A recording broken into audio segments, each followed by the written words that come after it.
L'être gnostique, sixième et dernière lecture.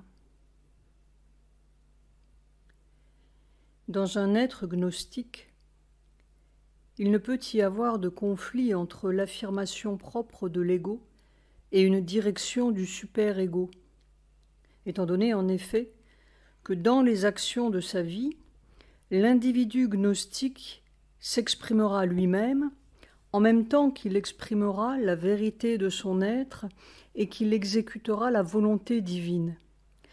Étant donné qu'il connaîtra le divin comme son vrai moi, comme la source et la substance de son individualité spirituelle, ces deux ressorts de sa conduite ne seront pas seulement simultanés dans une action unique, mais ils seront une seule et même force motrice.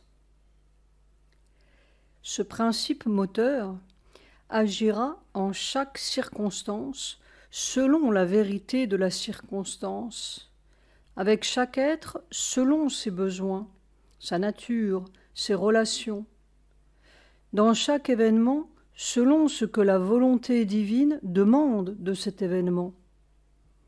Car ici-bas, tout est le résultat d'un assemblage et d'un étroit enchevêtrement des multiples forces d'une seule force, et la conscience gnostique et la volonté de vérité verront la vérité de chacune de ces forces et de leur ensemble, et elles exerceront la pression ou l'intervention nécessaire sur le réseau des forces pour exécuter ce qui était voulu et devrait être fait à travers lui. Cela et rien de plus. L'identité, avec un grand I, étant présente partout, gouvernant toutes choses et harmonisant toutes les diversités, il en résultera que le jeu d'un ego séparatif insistant sur sa propre affirmation séparée disparaîtra. La volonté du moi de l'être gnostique sera une avec la volonté de l'Ishvara.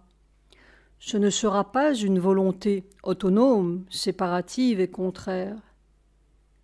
Elle aura la joie de l'action et du résultat, mais elle sera libre de toute revendication de l'ego, de tout attachement à l'action et de toute exigence quant au résultat. Elle fera ce qu'elle voit qui doit être fait et ce qu'elle est poussée à faire.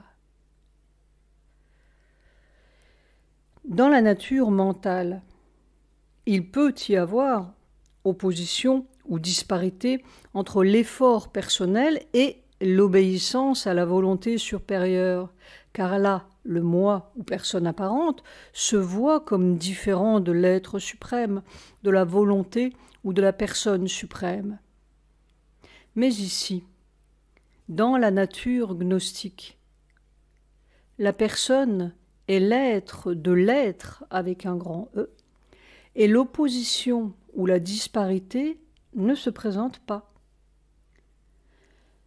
L'action de la personne est l'action de l'Ishvara dans la personne, de l'un dans le multiple, et il ne peut y avoir de raison pour l'affirmation séparée d'une volonté propre ou pour l'orgueil de l'indépendance.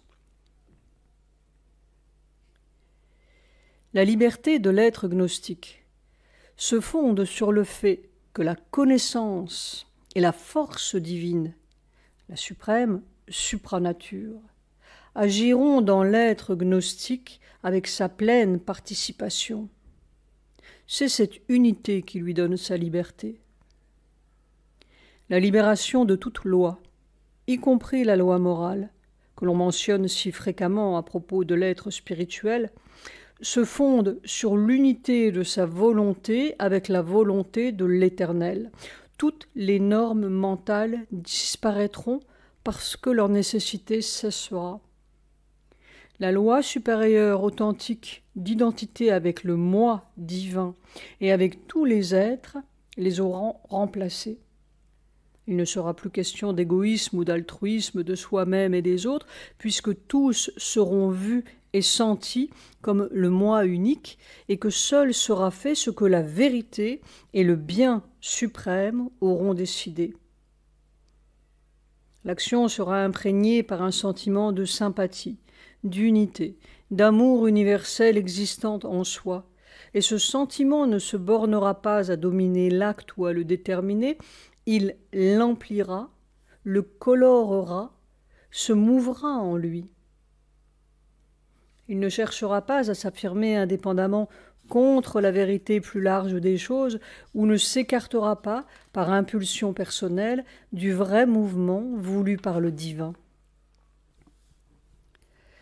Cette opposition et cet écart peuvent se produire dans le monde de l'ignorance, car là, l'amour ou tout autre principe fort de notre nature peut se séparer de la sagesse comme il peut se séparer du pouvoir.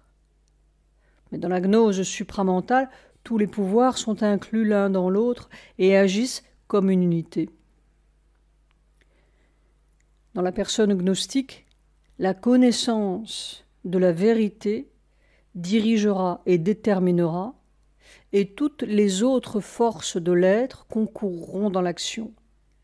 Il n'y aura pas de place pour la désharmonie ou le conflit entre les pouvoirs de la nature. Dans toute action, un impératif de l'existence cherche à s'accomplir. Une vérité de l'être doit se manifester qui n'est pas encore manifestée. Une vérité, en voie de manifestation, doit se développer, se réaliser et se perfectionner dans la manifestation ou, si elle est déjà réalisée, elle doit se revêtir de sa joie d'être. Trouver la joie de son accomplissement. Dans la demi-lumière et le demi-pouvoir de l'ignorance, cet impératif est secret ou n'est qu'à demi révélé, et la poussée vers l'accomplissement est un mouvement imparfait qui lutte et reste en partie frustré. Mais dans l'être et la vie gnostique, les impératifs de l'être seront sentis du dedans, perçus intimement et mis en action. Leurs possibilités joueront librement. Leur accomplissement sera en accord avec la vérité des circonstances et l'intention de la supranature. Tout cela sera vu dans la connaissance et se développera spontanément en acte. Il n'y aura ni combat incertain, ni tourment des forces à l'œuvre, aucune désharmonie de l'être, aucune activité contradictoire de la conscience ne pourra se produire. Il serait donc totalement superflu d'imposer la loi mécanique d'une norme extérieure quand la vérité est innée et son action spontanée dans le travail de la nature. Une activité harmonieuse, une élaboration du dessein divin, une exécution de la vérité impérative des choses, telle sera la loi et le dynamisme naturel de l'existence tout entière. Le principe de la vie supramentale sera une connaissance par identité, qui se sert des pouvoirs de l'être intégré pour la richesse de ses moyens d'expression. Aux degrés inférieurs de l'être gnostique, les moyens d'expression seront d'un ordre différent, bien que la vérité de l'être spirituel et de la conscience spirituelle s'accomplissent là aussi. Un être appartenant au plan du mental supérieur agira par la vérité de la pensée, la vérité de l'idée, et c'est cela qu'il accomplira dans la vie active. Mais dans la gnose supramentale, la pensée n'est qu'un mouvement dérivé. Elle est la formation de la vision de vérité et non la force motrice déterminante ou principale. Elle sera plus un instrument pour exprimer la connaissance que pour arriver à la connaissance ou pour agir. Ou bien si elle intervient dans l'action, ce sera comme un simple point de pénétration du corps, de la volonté par identité et de la connaissance par identité. De même, dans l'être gnostique illuminé, la vision de vérité sera le ressort principal de l'action, et dans l'être gnostique intuitif, ce sera un contact direct de la vérité et un sens perceptuel de la vérité. Dans le surmental, une appréhension immédiate et compréhensive de la vérité des choses et du principe de l'être de chaque chose et de toutes ses conséquences dynamiques fera naître une vision et une pensée gnostique d'une grande ampleur, et en les rassemblant, créera le fondement de la connaissance et de l'action. Cette ampleur d'être, de vision et d'action sera le résultat d'une conscience d'identité sous-jacente. Mais l'identité elle-même ne sera pas au premier plan comme la substance même de la conscience ou la force même de l'action.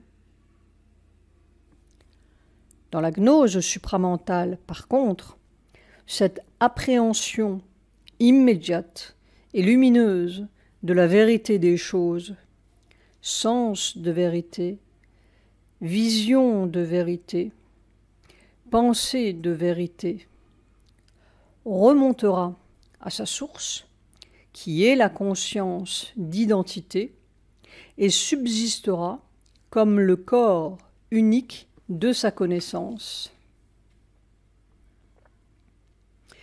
Note de mer, de bas de page. Ce qui donne le sens d'une grande simplicité, car c'est toujours quand on descend que naissent les complications. La conscience d'identité contiendra et dirigera toute chose. Elle apparaîtra comme une perception dans la texture même de la substance de l'être, émettant sa force inhérente d'accomplissement propre et se déterminant dynamiquement dans des formes de conscience et des formes d'action.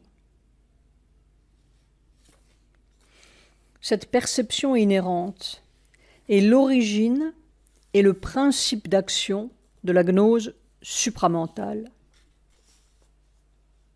Elle pourrait se suffire à elle-même sans avoir besoin de rien pour se formuler ou prendre corps.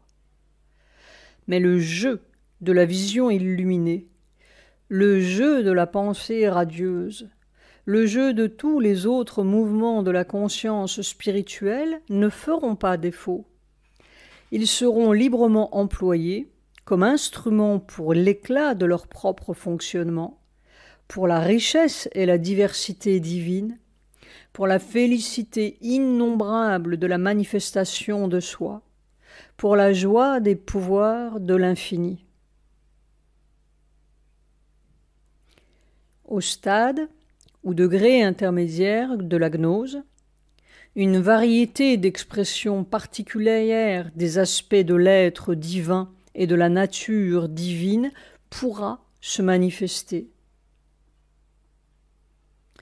Une âme et une vie d'amour, une âme et une vie de lumière et de connaissance divine, une âme et une vie de pouvoir divin, d'action et de création souveraine, et d'autres formes innombrables de la vie divine. Sur le sommet supramental, tout cela sera absorbé dans une unité multiforme, une intégration suprême de l'être et de la vie.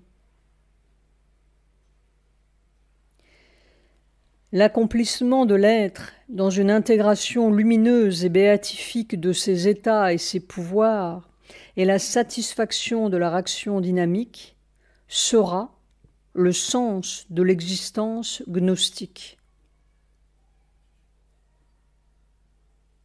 Toute gnose supramentale est une conscience de vérité au double aspect. La conscience d'une connaissance de soi inhérente et, par l'identité du moi et du monde, la conscience d'une connaissance intime du monde. Cette connaissance est le critère, le pouvoir caractéristique de la gnose.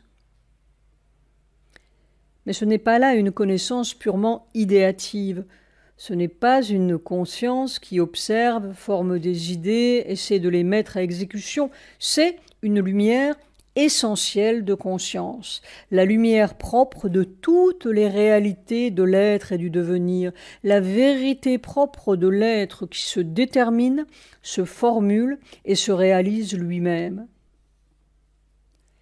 Être et non connaître, tel est l'objet de la manifestation. La connaissance n'est que l'instrument d'une conscience d'être active. Telle sera la vie gnostique sur la terre. Manifestation ou jeu d'un être conscient de la vérité, d'un être devenu conscient de lui-même en toute chose, ne perdant plus conscience de lui-même, ne plongeant plus dans l'oubli de soi ou dans un demi-oubli de son existence réelle, comme autrefois lorsqu'il s'absorbait dans les formes et l'action, mais se servant de la forme et de l'action avec un pouvoir spirituel délivré pour s'exprimer lui-même librement et parfaitement, ne cherchant plus sa ou ses significations propres, perdues ou oubliées, voilées ou cachées, non plus enchaînées, mais délivrées de l'inconscience et de l'ignorance, conscient de ses propres vérités et de ses propres pouvoirs, déterminant librement sa manifestation dans un mouvement toujours concordant, toujours en accord dans chaque détail avec sa réalité suprême et universelle, déterminant librement le jeu de sa substance, le jeu de sa conscience, le jeu de sa forme d'existence, le jeu de sa félicité d'existence. L'évolution gnostique présentera une grande diversité dans l'équilibre, le statut, les opérations harmonisées de la conscience, la force et la félicité d'existence.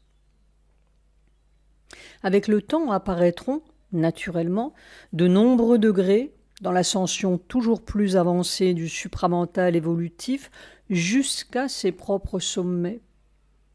Mais tous auront une base et un principe commun. Dans la manifestation, l'esprit, l'être avec un grand E, bien qu'il se connaisse tout entier, n'est pas obligé de manifester la totalité de lui-même au premier plan actuel des formes et de l'action qui représentent le pouvoir et le degré immédiat de son expression propre. Il peut déployer une expression de soi frontale et retenir tout le reste de lui-même en arrière dans une félicité d'être en soi non exprimée. Ce tout, avec un grand T, en arrière, avec sa félicité, se trouvera et se connaîtra lui-même dans ce premier plan. Il soutiendra et imprégnera cette expression, cette manifestation, par sa propre présence et le sentiment de sa totalité, de son infinité. Cette formation frontale, avec tout le reste qui est derrière elle et retenu en elle comme un pouvoir d'être, sera un acte de connaissance en soi, non un acte d'ignorance. Ce sera une lumineuse expression de la supraconscience et non une poussée de l'inconscience. Une grande variété, harmonisée, sera ainsi un élément de beauté et de plénitude dans l'évolution de la conscience et de l'existence gnostique. Et même dans ses rapports avec le mental d'ignorance autour d'elle, comme dans ses rapports avec les degrés encore inférieurs de l'évolution gnostique, la vie supramentale utilisera ce pouvoir inné et ce mouvement de la vérité de son être. Car dans la lumière de cette réalité intégrale, elle reliera la vérité propre de son être à la vérité d'être qui est derrière l'ignorance. Elle fondera toutes les relations sur l'unité spirituelle commune, acceptera et harmonisera toutes les différences de la manifestation. La lumière gnostique assurera la juste relation des êtres entre eux et l'action ou la réaction juste des uns sur les autres en toutes circonstances. Le pouvoir ou l'influence gnostique assurera toujours une réalisation symphonique, établira la relation juste entre la vie plus développée et celle qui l'est moins. Elle imposera une plus grande harmonie à l'existence inférieure.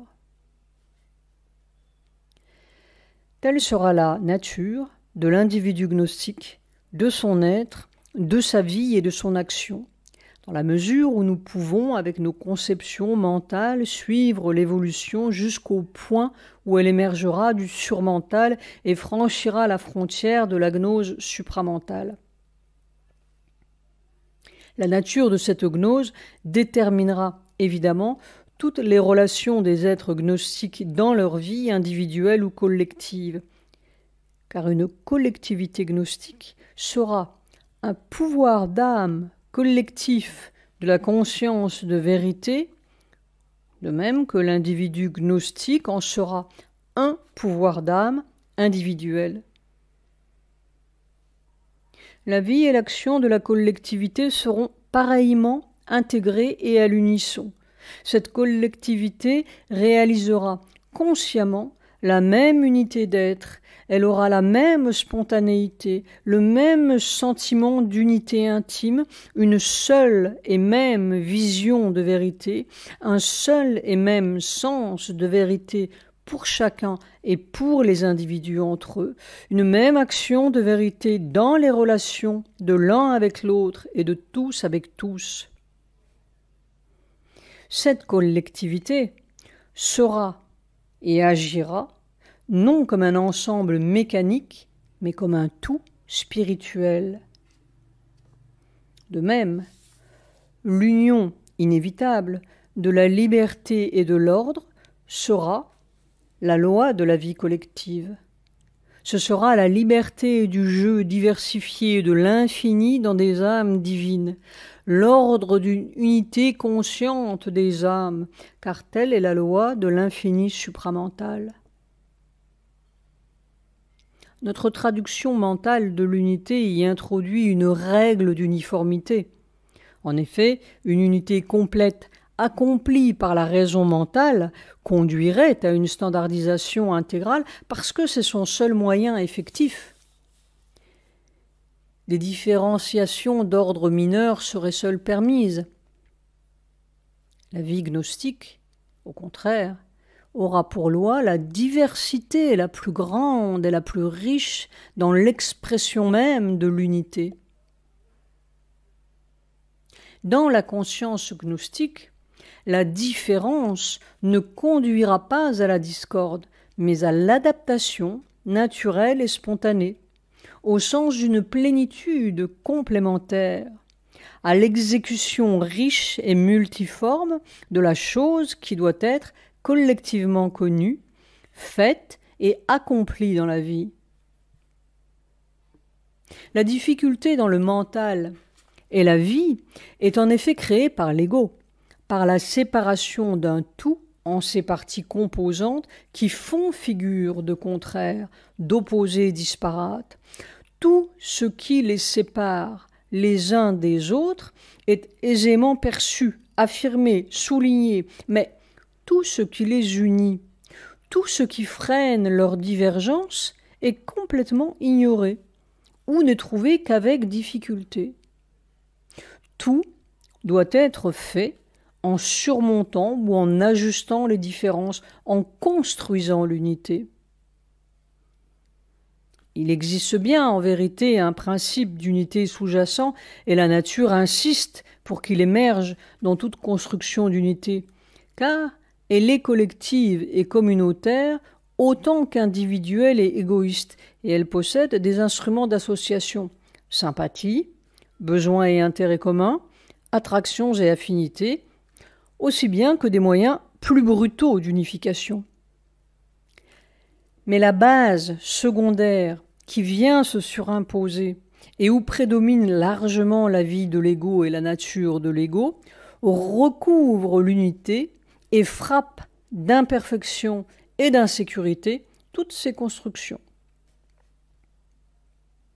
Une difficulté supplémentaire est créée par l'absence, ou plutôt l'imperfection, de l'intuition et du contact intérieur direct, ce qui fait que chacun est un être séparé, forcé d'apprendre avec difficulté, par des moyens extérieurs, l'être et la nature des autres pour arriver à la compréhension, à l'entente et à l'harmonie, au lieu d'y arriver intérieurement par une appréhension et un sens direct, si bien que tout échange mental et vital est entravé, vicié par l'ego ou condamné à rester imparfait et incomplet de par le voile d'une ignorance mutuelle. La vie gnostique, collective, par son sens de vérité intégrateur et par l'unité concordante de la nature gnostique, portera en soi toutes les divergences comme une opulence particulière et changera la multitude des pensées, actions et sentiments en unité d'une lumineuse vie totale.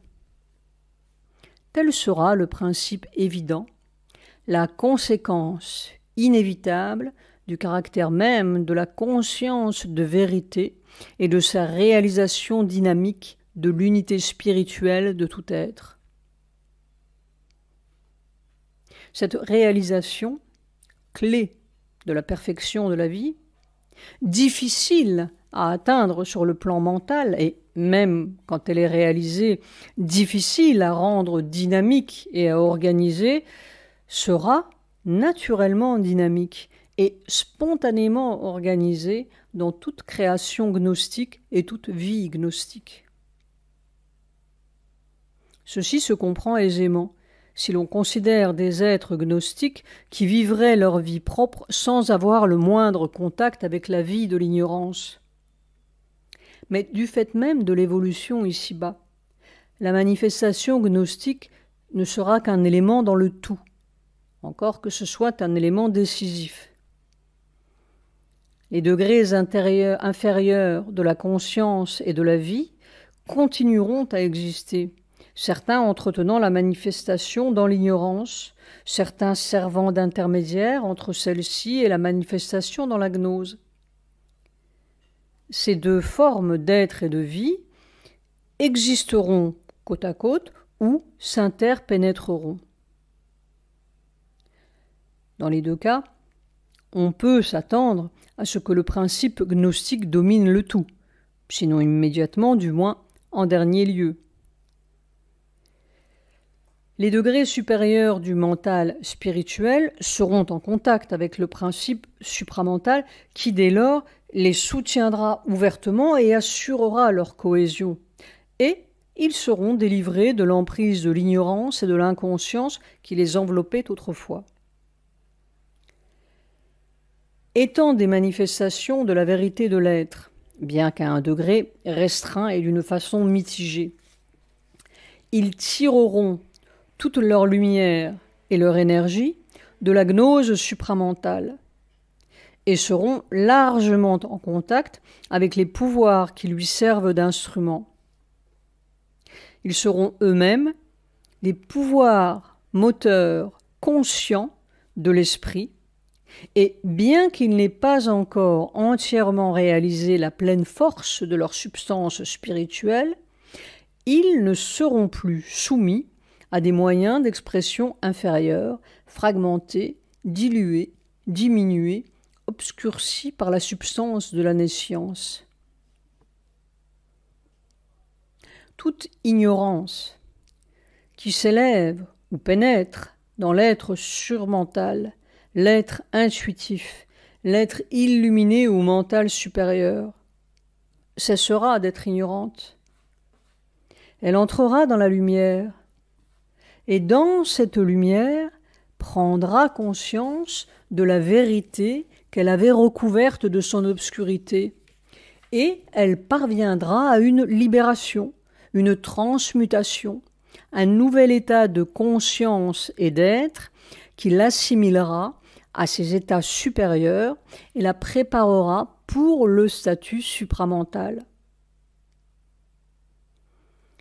En même temps, le principe de gnose involué, agissant désormais comme une force manifeste, dévoilée et constamment dynamique, et non plus comme un simple pouvoir caché ayant pour seule fonction d'être la source secrète ou le soutien des choses ou d'intervenir occasionnellement, sera capable d'établir partiellement sa loi d'harmonie sur l'inconscience et l'ignorance encore existence. Car le pouvoir gnostique secret, qui est caché en celle-ci, recevra de sa source et son soutien une force plus grande pour agir, et son intervention sera plus libre et plus puissante. Les êtres de l'ignorance, influencés par la lumière de la gnose, grâce à leur association avec les êtres gnostiques et à la présence effective de l'être supramental et du pouvoir supramental apparu dans la nature humaine terrestre, seront plus conscients et plus réceptifs. Dans la partie non transformée de l'humanité elle-même, il se peut qu'apparaisse un nouvel ordre plus haut d'êtres humains mentaux,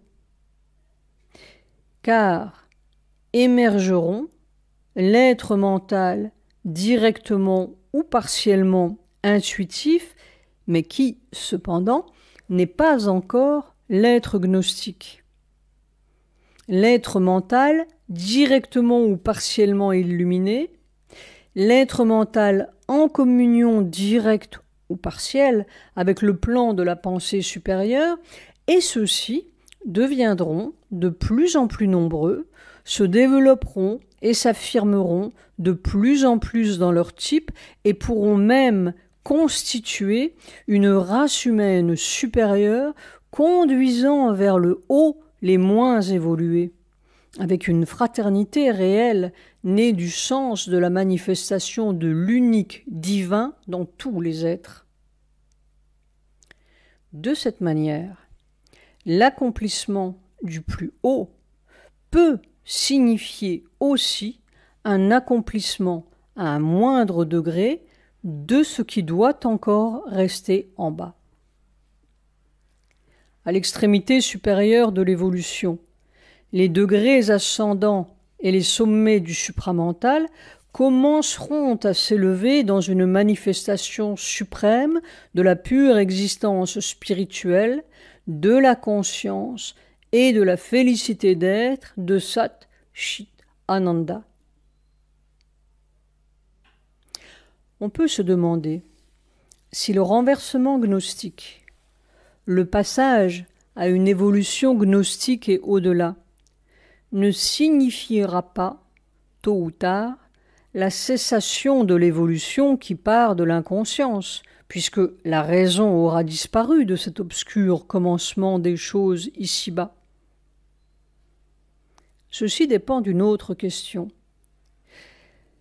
Savoir si le mouvement entre la supraconscience et l'inconscience, pôle de l'existence, est une loi permanente de la manifestation matérielle ou seulement une circonstance provisoire. Cette dernière supposition est difficilement acceptable étant donné la force formidable de diffusion et de durée avec laquelle la base inconsciente a été établie dans l'ensemble de l'univers matériel. Un renversement complet ou une complète élimination du principe évolutif primordial entraînerait simultanément la manifestation de la conscience secrète involuée dans chaque partie de cette vaste inconscience universelle. Or, un changement dans une ligne d'évolution particulière de la nature, telle la ligne d'évolution terrestre, ne pourrait pas avoir un effet aussi généralisé. La manifestation dans la nature terrestre suit sa propre courbe, et l'achèvement de cette courbe est tout ce que nous avons à considérer. Ici, on pourrait cependant hasarder qu'avec l'aboutissement final d'une création révélatrice ou reproduction de l'hémisphère supérieur de l'être conscient dans la triplicité inférieure, l'évolution ici-bas, tout en demeurant la même dans ses degrés et ses étapes, sera soumise à la loi d'harmonie, la loi d'unité dans la diversité et de diversité qui accomplit l'unité. Dès lors, ce ne sera plus une évolution par la lutte, mais un développement harmonieux d'étape en étape, d'une moindre lumière vers une lumière plus grande, d'un type de pouvoir et de beauté vers un autre type plus élevé, dans une existence qui se déploie spontanément. Il n'en serait autrement que si, pour une raison quelconque, la loi de la lutte et de la souffrance restait encore nécessaire pour l'élaboration de cette mystérieuse possibilité de l'infini, possibilité dont le principe a déterminé la plongée dans l'inconscience. Mais pour la nature terrestre, il semblerait que cette nécessité doive être épuisée dès que la gnose supramentale aura émergé de l'inconscience. Avec son apparition décisive, un changement se produira, et ce changement sera parachevé quand l'évolution supramentale deviendra complète et s'élèvera à la plénitude plus grande encore d'une manifestation suprême de Sat-Chit Ananda, l'existence, conscience, félicité. Fin du chapitre 5 de l'évolution spirituelle.